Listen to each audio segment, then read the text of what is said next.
Граѓански револт низ скопските улици и анкетите покажуваат дека над 70% не ги прифаќаат компромисните решенија од Париз и Брисел. Повикот на Макрон е на место. Тој вели: придружите ни се, засолнете се.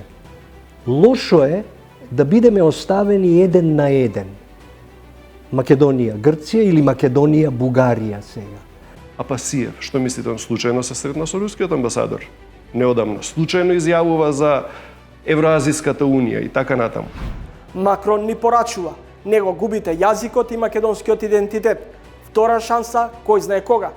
Ретки се моментите кога се создаваат шанси, тие треба да се искористат, оти потоа тие исчезнуваат. Очекувам дека македонскиот јазик ќе биде нареден официјален службен јазик во Европската унија и јас верувам дека стварно ќе е така. Дали кој може да гарантира дека Северна Македонија нема да биде изиграна и блокирана на патот кон членство во Европската унија?